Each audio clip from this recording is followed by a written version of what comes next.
Salut à tous et bienvenue sur la chaîne Orchidée. Alors pour ceux qui nous rejoignent, c'est une chaîne où on parle de tout mais en rapport avec les orchidées. Et puis pour ceux qui étaient déjà présents, qui sont déjà abonnés, encore une fois je vous remercie de votre fidélité. Voilà, donc merci, c'est super. On approche des 7000 abonnés, il reste une dizaine d'abonnés pour atteindre les 7000. J'aimerais bien atteindre les 10 000 avant la fin de l'année. Donc si vous pouvez m'aider avec ça en s'abonnant à ma chaîne et découvrir les autres vidéos, vous risquerez d'apprendre des choses supplémentaires sur les orchidées. Et je le répète depuis deux trois vidéos maintenant, mais il y a un super gros projet qui arrive à la fin du mois, début du mois de septembre, hein. J'attends que tout soit complètement prêt avant de pouvoir filmer la vidéo.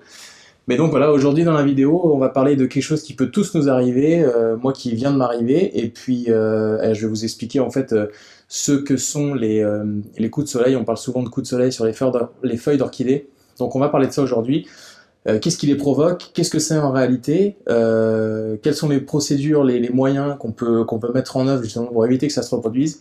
Et surtout, comment traiter les feuilles qui sont, comme vous voyez, celle-là, avec un gros coup de soleil.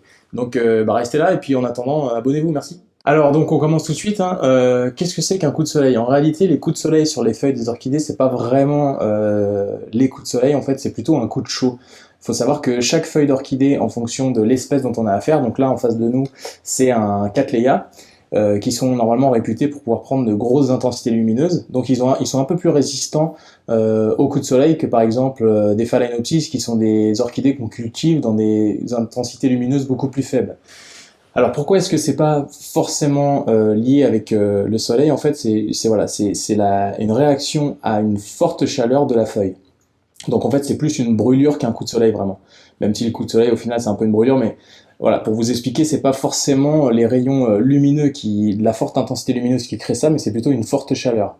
Et ce qu'il faut savoir, c'est que au final, le coup de soleil, donc déjà, il peut avoir des tailles et des formes différentes, hein, en fonction de l'exposition que la feuille a eue sur la chaleur.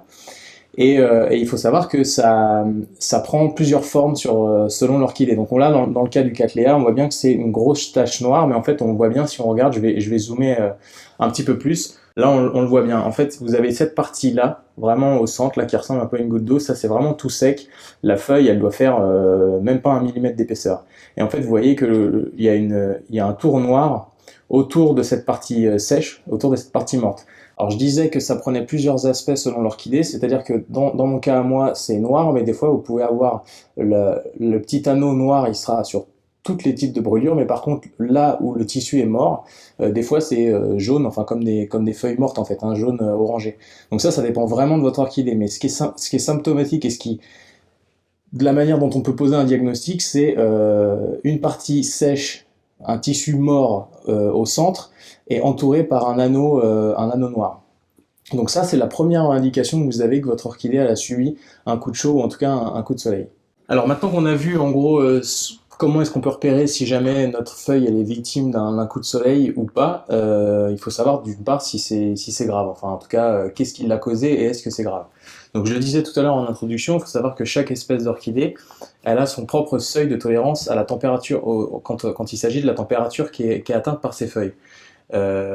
Donc ce qui se passe la plupart du temps, c'est que on place nos orchidées dans des endroits les plus lumineux. Généralement c'est un rebord de fenêtre, et des fois on oublie de mettre un voilage de protection, surtout à l'arrivée du printemps et à l'été. Les feuilles des orchidées, elles ont un seuil d'adaptation, et du coup on remarque que les coups de soleil, les coups de chaud sur les feuilles des orchidées arrivent la plupart du temps au premier vrai beau jour du printemps. C'est-à-dire que les feuilles, elles sont encore en phase transition entre l'hiver et le printemps, et elles sont pas préparées, entre guillemets, à recevoir une telle intensité et surtout une telle chaleur. Et du coup, c'est à ce moment-là que les premiers coups de soleil interviennent, et il y a aussi forcément hein, des coups de soleil importants au plein cœur de l'été, quand c'est souvent des erreurs qu'on fait, on oublie de replacer le voilage, et boum, la feuille se prend un soleil du mois de juillet à 14 heures, même sur des Vandas, même sur des Cattleya comme celui-là, qui sont censés pouvoir emmagasiner et prendre plus d'intensité et de chaleur, c'est le coup de soleil assuré. Donc il faut quand même bien prendre en compte ça dans le placement des orchidées dans nos intérieurs. Alors comment est-ce qu'on peut empêcher ça? Je viens de le dire, hein, tout simplement, hein. Il faut juste, on peut les placer en très forte luminosité, Par contre, il faut filtrer le soleil direct, parce que le soleil direct, ça veut dire une grosse température. Il faut aussi connaître les besoins en lumière de votre orchidée, c'est-à-dire que, comme je disais, hein, un cattleya va pouvoir supporter beaucoup plus de chaleur au niveau de ses feuilles et beaucoup plus de soleil, entre guillemets, qu'un phalaenopsis. Moi, le coup de soleil que j'ai eu sur mon cattleya, si c'était un phalaenopsis, probablement j'aurais perdu l'intégralité de la feuille. Là, on a vraiment les feuilles, elles devaient être collées comme ça contre la vitre, et là on a vraiment tout l'impact du soleil et surtout de la chaleur. Donc voilà, ce qu'il faut faire pour protéger nos orchidées, hein, c'est de mettre des voilages, surtout quand on arrive au gros soleil. Et après le reste de l'année, le soleil il tape de toute façon la surface de la Terre à un angle qui, sous nos latitudes, hein, en France, etc., ça va pas produire autant de chaleur si votre feuille reçoit du plein soleil. Mais il faut quand même toujours faire attention selon l'espèce à laquelle on a affaire. Alors une fois qu'on a vu tout le reste, on est en droit de se poser la question de est-ce que c'est réversible? Est-ce qu'on peut faire quelque chose? Alors est-ce que c'est réversible? Ben tout simplement non. On voit bien sur cette feuille-là, il y a une petite, avec les ombres, on voit bien là, ça fait une petite délimitation sur la gauche, avec la partie du milieu là qui est intégralement morte, qui est complètement morte, c'est des tissus qui sont morts. Et puis après ça redevient, on voit bien que là, la petite bordure noire, on voit bien que la plante, la feuille a souffert, mais ça fait la même épaisseur que la partie vivante, donc on se dit c'est pas forcément mort. Par contre, ça fait même pas 1 mm d'épaisseur, la partie centrale là. Donc ça c'est complètement mort. Donc non, ça ne reviendra pas à la vie comme par magie. Donc au niveau du traitement, il y a vraiment que deux possibilités. Soit on laisse comme ça, soit on coupe. Alors pourquoi est-ce qu'on laisserait comme ça? Bon, il y a des gens que ça dérange pas esthétiquement, c'est vrai que c'est pas très très joli, mais il y a des gens que ça dérange pas, donc ils vont pas avoir forcément l'envie ni le besoin de couper.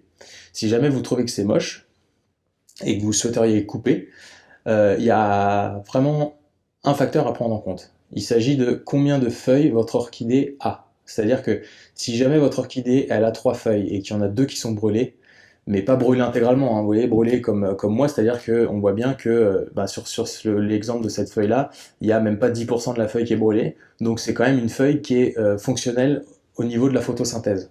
Il faut être sûr que le reste des feuilles puisse prendre le relais au niveau de la photosynthèse et toujours permettre à la plante d'avoir des nutriments et de grandir. Donc c'est vraiment ce facteur-là qu'il faut prendre en compte.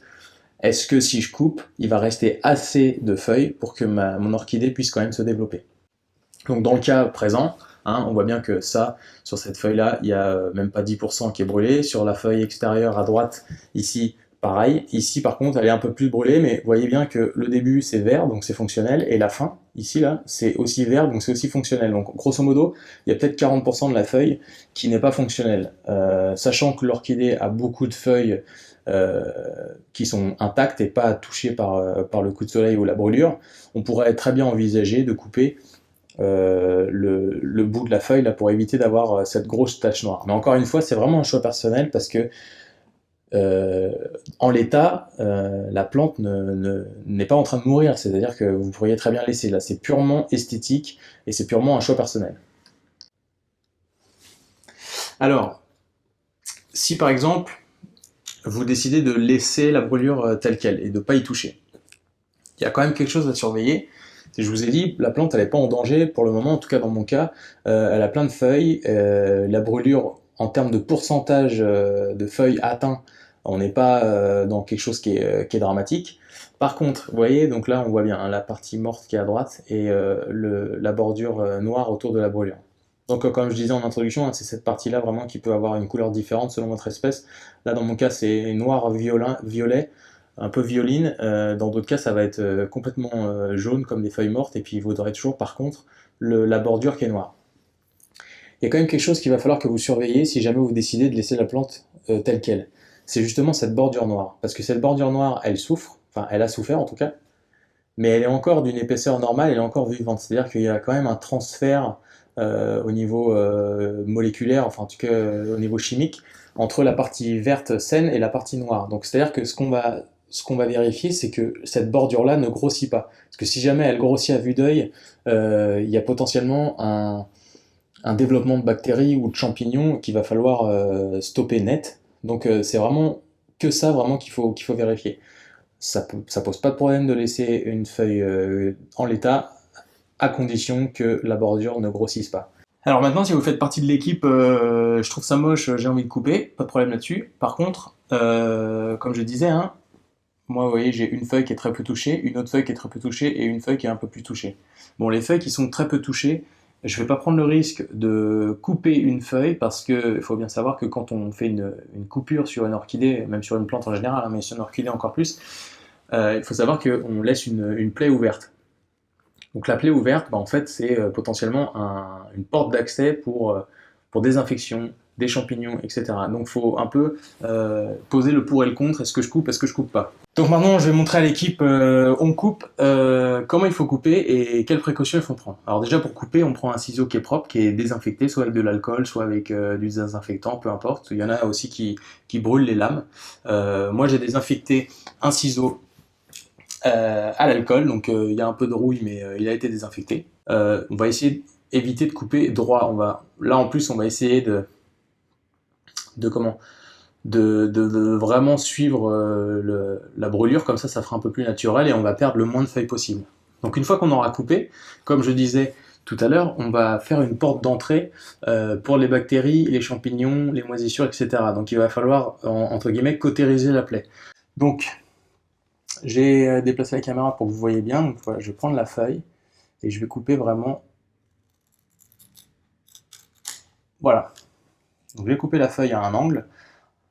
Voilà, c'était un peu biseauté, comme ça fait un peu plus naturel. Et donc vous voyez bien, c'est ce que je disais, ici là, donc on a la plaie qui est ouverte. Alors pour cautériser la plaie, ou en tout cas éviter qu'il y ait un développement de bactéries, il y a quelque chose que beaucoup utilisent, moi j'ai déjà utilisé à plusieurs occasions, c'est vraiment génial, ça coûte pas cher. Alors pour une fois que quelque chose est génial et coûte pas cher, bah, c'est quand même bien de le mentionner. Vous en avez peut-être déjà entendu parler, c'est de la cannelle alimentaire, ou en tout cas de la poudre de cannelle. La poudre de cannelle, pourquoi est-ce qu'on l'utilise dans la culture des orchidées, hein? C'est parce que du coup ça a des propriétés déjà antibactériennes, antifongiques, et en plus de ça, moi c'est plutôt pour la deuxième raison que je l'utilise, c'est que c'est quelque chose qui va assécher naturellement une blessure, ou en tout cas une plaie chez votre plante. Donc là il faut savoir que le bord de la plaie, il est humide, hein, et donc on va appliquer de la cannelle avec le doigt en fait pour d'une part les propriétés antifongiques, antibactériennes et aussi pour assécher, pour que la plaie en fait se dessèche et fasse un bouchon hermétique à toutes les invasions bactériennes, microbiennes, etc.